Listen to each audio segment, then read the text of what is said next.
क्या आप जानते हैं कि आगरा के किले के सामने औरंगजेब की लाखों की फौज खड़ी होकर कांप रही थी। वो डर किसी राजा या सुल्तान का नहीं, बल्कि एक किसान की आंखों में जलती प्रतिशोध की आग का था। वो वीर जिसने अपनी कुल्हाड़ी से मुगलों के गुरूर के टुकड़े टुकड़े कर दिए। आज इतिहास के उन पन्नों को खोलेंगे जिन्हें वामपंथी इतिहासकारों ने स्याही डालकर काला कर दिया। कहानी है वीर गोकुल सिंह जाट की। साल 1669 मथुरा की गलियों में सन्नाटा था, क्योंकि औरंगजेब के जल्लाद मंदिरों को तोड़ रहे थे और हमारी माताओं बहनों की चीखें आसमान चीर रही थीं। औरंगजेब के सबसे क्रूर सेनापति अब्दुल नबी ने जब सिहोरा गांव में घुसकर जनेऊ और तिलक का अपमान किया, तब एक शेर दहाड़ा। वो शेर था गोकुल सिंह जाट। उन्होंने हल छोड़कर कुल्हाड़ी उठाई और नारा दिया, अगर धर्म बचाना है तो शस्त्र उठाओ। देखते ही देखते 20,000 किसान योद्धा बन गए। मुगलों ने सोचा था कि ये धोती पहनने वाले किसान क्या लड़ेंगे, लेकिन उन्हें नहीं पता था कि ये किसान नहीं, साक्षात यमराज के दूत हैं। तिलपत के मैदान में वो महासंग्राम हुआ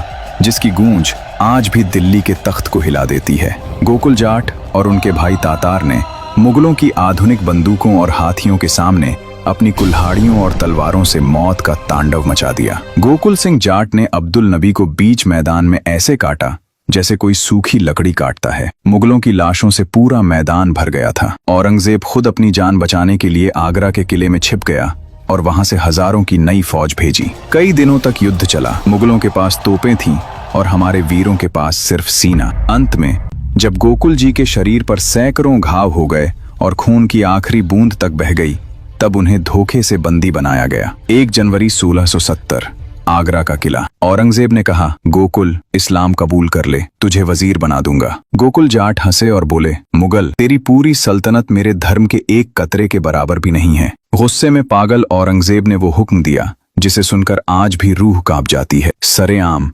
हजारों की भीड़ के सामने जल्लादों ने गोकुल जी के शरीर का एक एक अंग कुल्हाड़ी से काटना शुरू किया। पहले एक हाथ, फिर दूसरा हाथ, फिर पैर। उनके शरीर के टुकड़े टुकड़े किए गए, लेकिन उस लोहे के पुरुष की आंखों में न आंसू थे न जुबान पर आह। वो टुकड़े होते हुए भी औरंगजेब की आंखों में आंखें डालकर मुस्कुरा रहे थे। उनका बलिदान इतना बड़ा था कि औरंगजेब को समझ आ गया कि वो गोकुल को मार सकता है, लेकिन उसके अंदर के हिंदू स्वाभिमान को कभी नहीं हरा सकता। आज उसी वीर गोकुल जाट का नाम हमारे इतिहास से गायब है। क्यों? क्योंकि उनका सच मुगलों की कायरता को नंगा करता है। ये पूरा इतिहास इतालवी यात्री निकोलो मनुची की किताब स्टोरिया दो मुगुर और प्रसिद्ध इतिहासकार जदुनाथ सरकार की हिस्ट्री ऑफ औरंगजेब में दर्ज है। रियल इंडियन हिस्ट्री की टीम ने इसे खोजने में रात दिन एक किया है, ताकि आप तक सही और सच्चा इतिहास पहुंच सके। अगर आपके रगों में भी उस वीर का खून दौड़ता है, तो इस वीडियो को इतना शेयर करें कि आगरा की दीवारों तक गोकुल जाट की जय जयकार सुनाई दे। वीडियो को लाइक करें, शेयर करें और कमेंट में जय वीर गोकुल सिंह जाट और जय जननी जरूर लिखें। जुड़े रहें रियल इंडियन हिस्ट्री के साथ।